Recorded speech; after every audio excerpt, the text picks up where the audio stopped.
Hello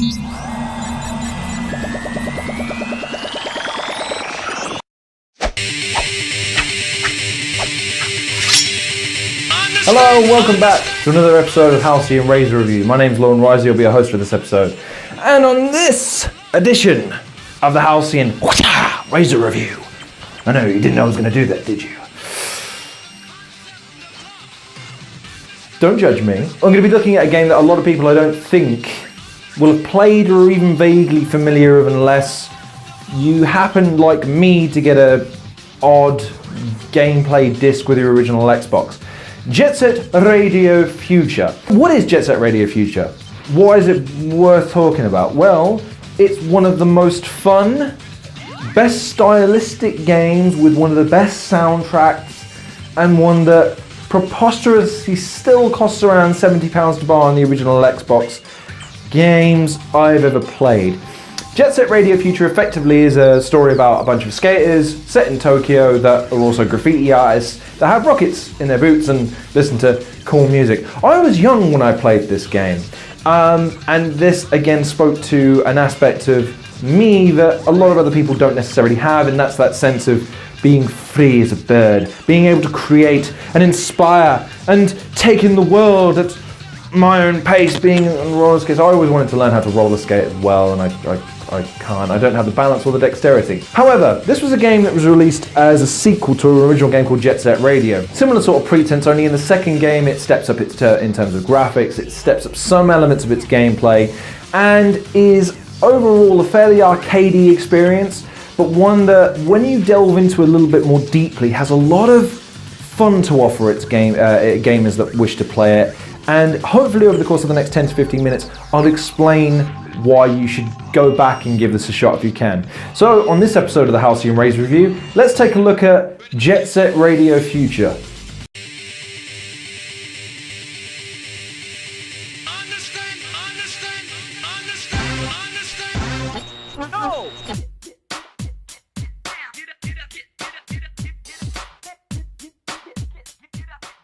So first off, let's take a look at the most important element of this game and the thing that's going to keep you going throughout the course of it.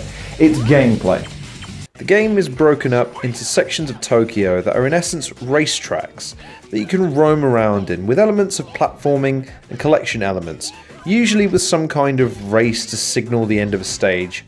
However, the unique element of this game is the culture and the side missions the game tasks you with, in that you must traverse its world to spray paint over various other gangs' graffiti, in order to complete the stage and earn the ire of the rival gang whose turf you're attempting to usurp.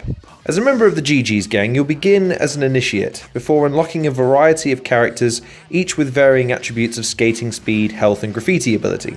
Each level begins with a series of tags to complete, which you spray paint as you skate automatically when you're in range, meaning oftentimes you can spray paint while you skate. These tags can also be customized depending on what tags you've unlocked and earned through race and stage completions, competitors you defeat, and what point level you reach on each stage. As you skate, you can perform tricks and skills to earn graffiti soul icons that are hidden somewhere on the stage that unlocks the artwork. The more you score, the more you unlock, so it's key to find the large continuous straights of rails or air to perform a ton of skills for the most amount of skill points. On some levels this is more difficult than others, but each level will afford you the opportunity to do this. The way you travel is via skating, rails, and rocket boots. The quickest way to traverse each level is to grind on the rails and to maintain as much momentum while completing tricks as possible. Everything feels so fast-paced, slick, and badass, with anything that stops you instantly causing a sense of stress to get you back into the game. It's unreal, and best of all, in those moments the rockets in your skates will get you back on your way quickly enough. These momentum mechanics and the graffiti mechanic are powered by graffiti cans which you collect in the world that auto-generate to give you an endless supply whenever you need them. Plus, they're always used as what equates to the game's ammunition in its combat mechanic. When you defeat an enemy, you spray paint them. However, you also have a health bar which, if depleted, means you lose the game. The game's pace and sense of speed and elevation is spectacular because you feel invulnerable while also being wary of losing at the very same time. It's a wonderful blend of pace, skill, satisfaction in small but brilliant doses, and the fact that each level feels so open, interactive and populated with enough to keep you busy is amazing considering this game came out on the original Xbox, with the sense of speed and constant climbing being at the forefront. It's magnificent. And so, with the gameplay out of the way, let's look at a section that's going to be harder to justify nowadays than it was back in the day, because graphics and indeed the world has moved on. It's presentation and graphics. This is the Halcyon Razor Review Jet Set Radio Future Script. Graphics and presentation. The game's graphics and style are immense, with the developers using an old-school cartoon cel-shaded style to bring this vibrant and colourful world and its inhabitants to life. The cartoony nature of its art style perfectly meshes with the graffiti and the OTT backdrop of this sort of dystopian but not Tokyo without being so over the top that it loses any sense of realism. Each stage has a unique feel, with some being bright and almost normal looking cityscapes, with others being far harsher and foreboding, which only makes you want to complete the stages that much quicker to get back to the pretty ones. And the way that each level is designed to give you that sense of speed in an enclosed space and level, along with a genuine sense of height and flight as you glide through each precipice and each ledge of the city, is sublime, with the constant stream of cans and natural transitions between each rail feeling so fluid and well thought out. The characters are all unique with their own skill sets and sense of style. Combo is huge, badass and super awesome and cool, while Corn, Bubblegum, Yo-Yo are your standard characters that give you a generic feel of the rest of the game's abilities. The GG's base is a sweet hangout that allows you to practice and customize yourself. And then you come to the titular Jet Set Radio, which is clearly inspired by the same Boppers radio station from another famous gang-related feature, The Warriors. The tunes on this game are absolutely unreal. The songs are plentiful, and all of them are so much fun to listen to as you play, and could not be better as a compliment to this game. And I've since downloaded pretty much the entire soundtrack. The game's art style is brilliant, simple but colourful and diverse, and when you add these into the detailed and awesome backgrounds, the thing just looks, feels and sounds spectacular. It has an immense fresh feel with such a sense of vibrancy, even though the backgrounds, when you actually break them down, are quite simple. But I like that about this game. It's focused on core mechanics and a core sense of style and direction, and it makes the game so much better. And with presentation and graphics out of the way, let's look at potentially the most confusing and hardest to explain element of this game. Its story and characters. Now, here in my opinion is where the game falters just a little bit. The story is peculiar. So you're a skater gang, battling against the evil forces of Rakaku Goji, who is setting out to make the city of Tokyo in his own image. You take him down by defeating his police forces, his captains, rival gangs, and coating Tokyo in a sea of paint while recruiting others to your gang. Then you get to the end of the game, and this happens.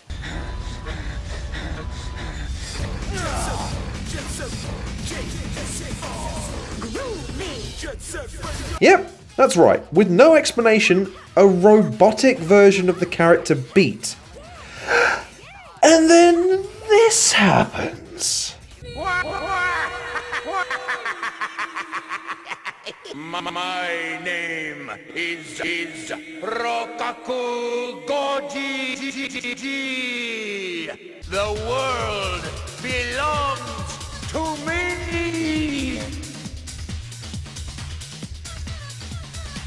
This last level is so trippy, so out of left field and mad as balls that it leaves an odd sense of confusion in the player, that somehow you loaded up an entirely new game, almost like it's a glitch within the game itself.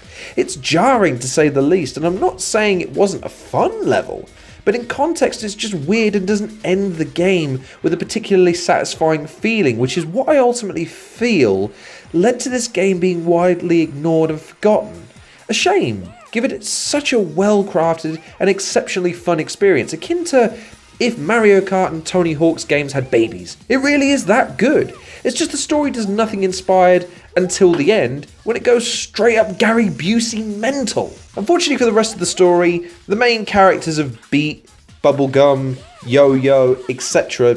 don't really have any character interaction with the bosses or with the enemies, with each other, with the exception of Yo-Yo going missing towards the middle of the game, being replaced by a Yo-Yo robot. The backstory and the history and the lore of this world isn't fleshed out as well as I might like, but then again I may be comparing this with a slightly nostalgic set of eyes, given that these days most games have at least some idea of lore set out, whereas back in the day, more often than not, the games decided to stick to the basics, get the good game out of the way, fighting game mentality, get the mechanics in the way, make the story as simple as possible, big smile on your face, the end.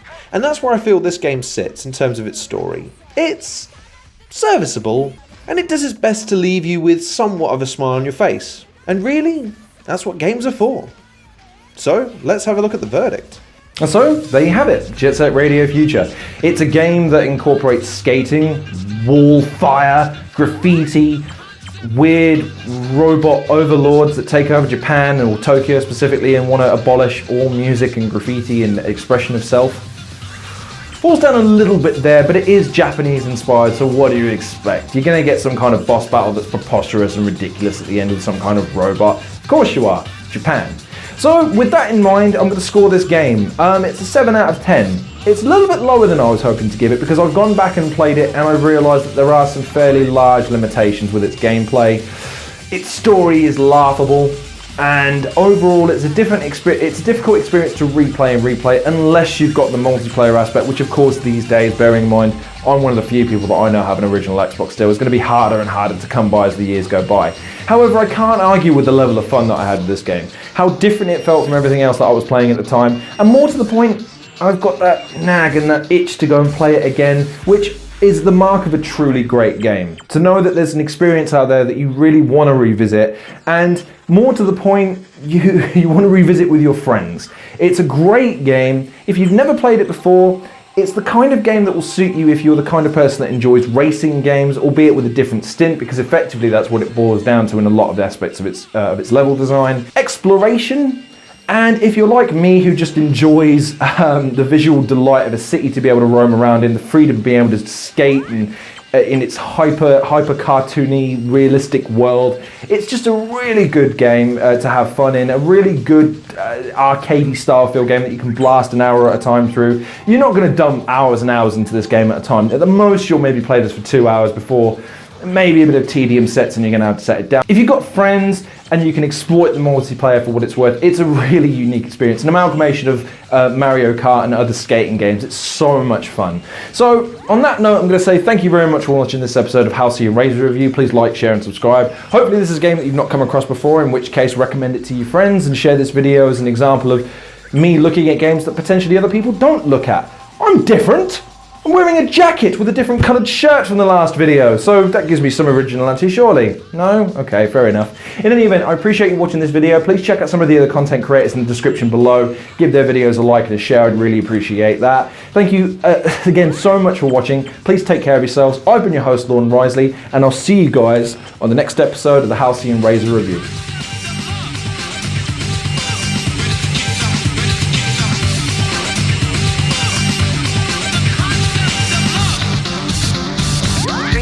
2 tame for him.